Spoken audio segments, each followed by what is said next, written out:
పాపు కేడి ఆటో మనం చూసి ఆగిందేంటి? రమ్య, నువ్వు మన వాళ్ళని రెడీగా ఉండమని చెప్పు. ఆటో కానీ రివర్స్ లో వెళ్తే ఆ ఆటోని చేస్ చేయమని చెప్పు. Yes ma'am.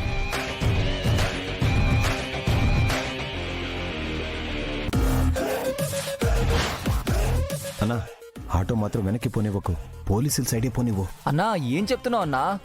అక్కడ ఉన్నది జేడి దొరికితే జీవితంలో బయటికి రాలేవన్నా. రేయ్, వెనక్కి వెళ్తే మనం వదిలేస్తారనుకుంటున్నావా? వెంటాడి వేటాడి ఎక్కడున్నా పట్టుకుంటారు. నువ్వు పోనీ అన్నా, ఏమనైతే నేను చూసుకుంటాను.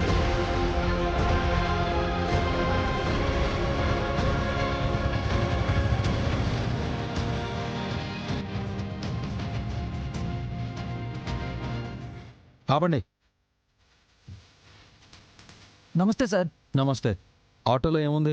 చికెన్ వేస్టేజ్ సార్, చెరువులో వేయడానికి వెళ్తున్నాం సార్. అవునా? అయితే ఇందాకేంటి మమ్మల్ని చూసి భయపడి ఆటో ఆపినట్టు అనిపించింది? పోలీసుని చూస్తే ఎవరికి మాత్రం భయం వేయకుండా ఉంటుంది సార్. అందుకే కదా సార్ మిమ్మల్ని చూస్తే భయం వేస్తుంది. సరే, ఒకసారి చెక్ చేయాలి, చూపించండి. ఎందుకు సార్, ఏమైంది? ఏం కాలేదు, జస్ట్ రొటీన్ చెక్. చూపించండి. రే చూపించరా. సరే అన్నా.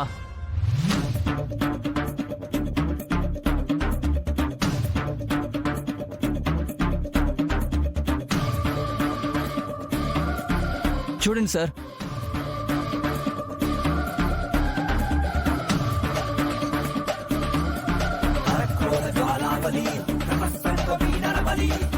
చూశారు కదా సార్, అంతా చికెన్ వేస్టేజ్ సార్.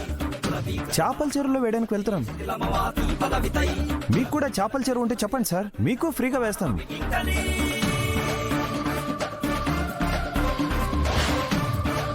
సరే వెళ్ళండి. ఓకే మేడం, వెళ్ళండి.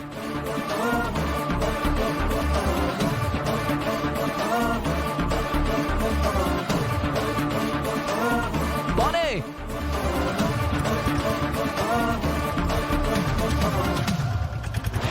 చికెన్ వేస్టేజ్ సార్, చెరువులో వేయడానికి వెళ్తున్నాం సార్. చూశారు కదా సార్, అంతా చికెన్ వేస్టేజ్ సార్. చేపల చెరువులో వేయడానికి వెళ్తున్నాం.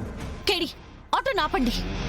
ఏమైంది జేడి? అది నిజంగా చికెన్ వేస్టేజ్ అయితే వాడు ఆటో దిగొచ్చి మరీ అది చెప్పాల్సిన అవసరం లేదు. కానీ వాడంతటి వాడే అంత క్లారిటీగా చేపల చెరువులో కలుపుతున్నాం సార్ అన్నాడంటే అక్కడ ఏదో తప్పు